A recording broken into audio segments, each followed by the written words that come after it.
For me, that's going to remain a spectator sport solely. One of the most important things the governor will do upon taking office is to name a commissioner of the Department of Natural Resources. The DNR commissioner has authority over public lands and waters, state parks and forests, timber, mineral resources, recreational trails, and the wildlife of the state. It's our heritage. It's like running 6 businesses all at the same time. The job requires making difficult decisions that aren't always popular with one group or another, or I've heard that anyway. When Governor Dayton appointed Commissioner Tom Landwehr to the DNR Commissioner in 2011, he could not have selected a more qualified person. Tom's appointment to the state's top outdoors job marked a return to the agency where he first got a start in 1982 and remained until 1999. In the decade before making his return to the DNR, Tom served as the State Conservation Director for Ducks Unlimited and as Assistant State Director for the Nature Conservancy. Anyone who has worked with Tom during his time in charge of the DNR will tell you that he is the consummate public servant who is widely respected for his wisdom, humor, creativity, and integrity. Tonight, we've asked Tom to help us honor State Parks Director Courtland Nelson, who will be retiring from his position next month after a decade at the helm. While Courtland is most well known for adding such gems to the system as Lake Vermilion State Park, the Browns Creek State Trail, and a 25-mile single-track mountain bike trail system to the Cuyuna Country SRI, there is much more to the man and his accomplishments. Tom, please make your way to the stage to share with us all that Courtland has meant to Minnesota. Please help me welcome back Commissioner Tom Landwehr.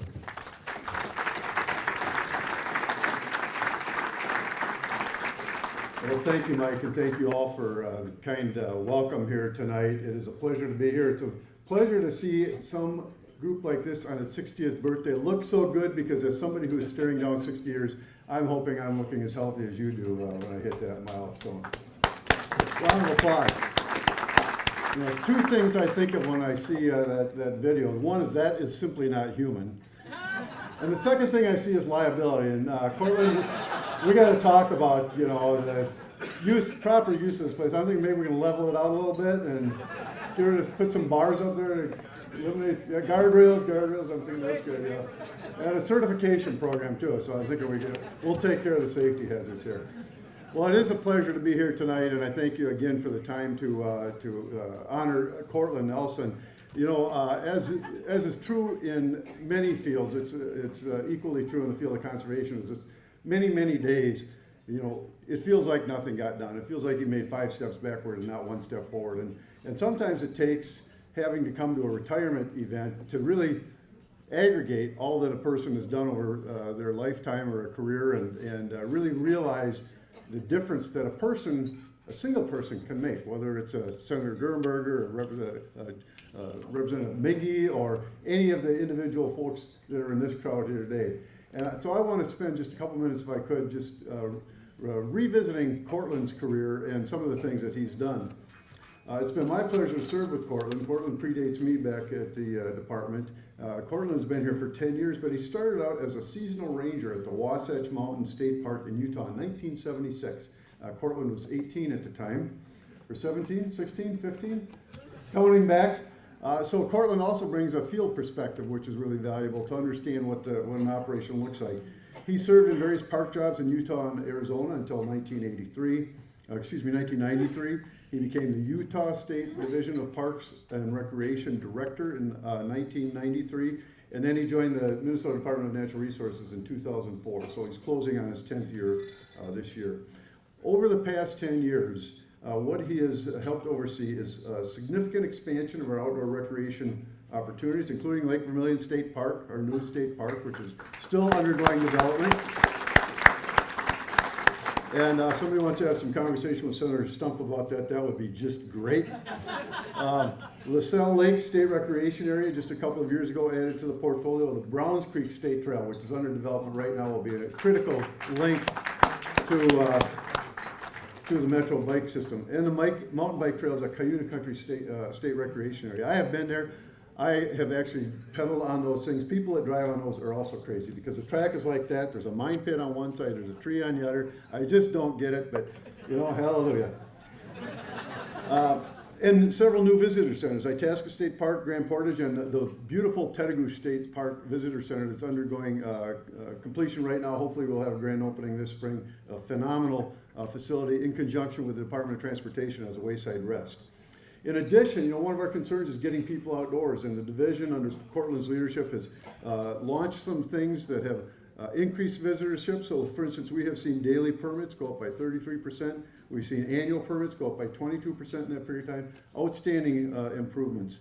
Launched several programs to get more people outdoors. The I Can Camp, I Can Climb, I Can Paddle, I Can Fish programs. Sold out shortly after we get them listed on the web. It's just an example of how hungry people are to learn these types of skills so they can go out and appreciate the outdoors. And so just really a nice, complete set of accomplishments in a relatively brief 10 years that he's been here.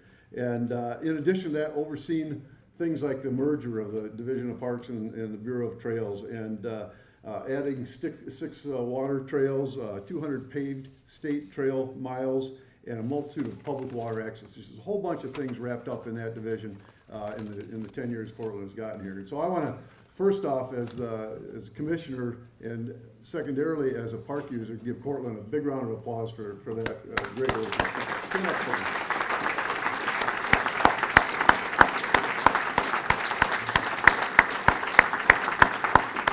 Courtland's got his lovely bride with him too. We all know that behind every good worker there's a devoted spouse, and so a round of applause for the many nights at home alone without the husband there.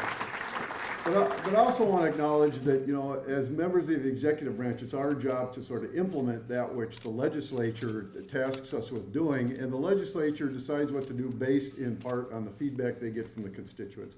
You all are the constituents, and so in no small measure, the accomplishments that Courtland is able to realize, the accomplishments the department is able to realize, are in large part because you all work with the elected officials to help us get that authority and help us get that funding to make that happen. So I want to close by acknowledging that we very much appreciate the support of the Parks and Trails Council. You are our biggest advocate for parks and trails. We have a tremendous system in the state of Minnesota. It's by no small measure the work that you all do. So my heartfelt thanks to you as well. Thank you for having us here. Thanks to Courtland for his work, and have a good evening.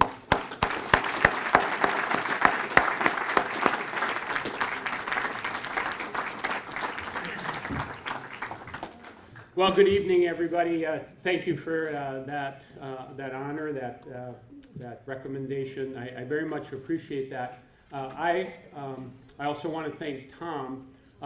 I was of the opinion that this may not happen, and about 3 years ago, when Tom was appointed, all of the sitting directors and administrators went through an interview process, which is fairly typical when there is a new commissioner comes in. And I interviewed with Tom, and he wanted to know where I was going and what I thought I would do as a leader for that organization. And a couple of weeks later, he had a press conference and brought in assistant commissioners and others that he had selected to be part of his team. That week on a Friday, Tom doesn't know this, but that week on a Friday, I'm in the office. So this is January, February, I'm guessing. And it's 3 in the afternoon, and I get a call from his administrative assistant and said, the commissioner would like to see you. Well, any of us that have been doing some of these kind of things know that some things happen on a Friday afternoon late in the day that are meant to happen Friday afternoon late in the day. And so I initially thought, well, he wants to talk about some issue, but I was fairly certain that this was going to be a short conversation. So I said, doggone it, I thought I did well. I was really looking forward to the next regime with Governor Dayton and Tom and his team, and I thought this was going to work out. And as the time got close, I went to the elevator, and I got in the elevator, and I thought, buggers, what did I do wrong? I thought I had this nailed, and and thinking through all this, and I got out of the elevator and I walked down the quintessential dark hallway down to the commissioner's office. I walked in the commissioner's office. Nobody's there except in the corner. Those of you who've been up there know that the commissioner's office is in the southwest corner. Not a soul in there, no lights are on or anything except in Tom's office. And I'm pretty sure that this is going to be the end of my time. And so I go in, and said, well, what can I help you with, Tom, or words to that effect. And he reaches in his drawer and he brings out a pack of stuff. And he says, okay, I want you to work on this, and then you got to do this, and I didn't like this particular thing, and this is all. And I really don't know what you said. I was just pretty glad that I had sailed past that particular time. So I do want to thank Tom and Dave and Erica Rivers, who has been my immediate supervisor, and I think as many of you know, she has been appointed as my successor. So Erica Rivers will be in attendance at this next meeting, and many of you will get to know her in the events that Brett and his group put together over the year. And it's a very good story. I think that kind of succession is fairly rare. And I would point out that in your booklet that you have in front of you, in 2004, both of my predecessors were honored. Don Davidson was honored. He was a director for 12 years. Bill Morrissey was a director for 16 years. And now I've managed to come 10 years. So there's been a wonderful continuity that Erica can build on. And with Luke Skinner, my deputy director, who will also be part of that team. It's a wonderful time for all of you in Minnesota with Parks and Trails. The Legacy Fund, the great organization that you have, all that you have been able to do at the local level, at your organizational level, the lobbying activities that go on, and the benefits that accrue to millions and millions of people. You are the envy of many parts of the world. Certainly in our country, there can't be many states that have this kind of support, this kind of loyalty. When I was director in Utah, I didn't have an organization like this, so I just I kept having to pinch myself that I would have this kind of an opportunity to work with these wonderful leaders and the folks that I've gotten to know with the board, Brett and his predecessors, and all of the activities that have gone on with our tours and the Mingy bike ride and the Day on the Hill and all of the other events that were there. So my admonition to all of you to appreciate the wonderful things that you've got going on, and congratulations to Brett and his leadership team as every year more and more things come together. My thanks to my bride Mitzi for all of her support both here and back in Utah. We are moving back. I'm a Forest Lake guy, so we're going to be keeping some kind of a toehold here in Minnesota, and we'll be going back and forth.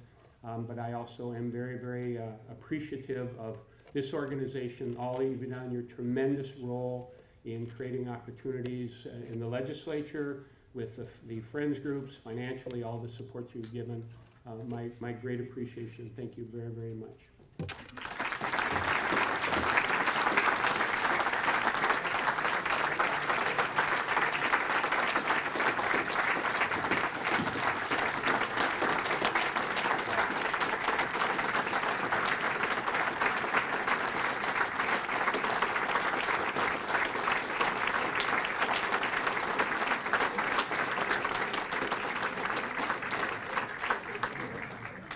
Thank you, Courtland. And don't forget who you promised could be your first ski visitor from Utah. You're not going to forget, are you? Everybody heard him. He told me that too, Brad. Oh, we'll have to talk about this again.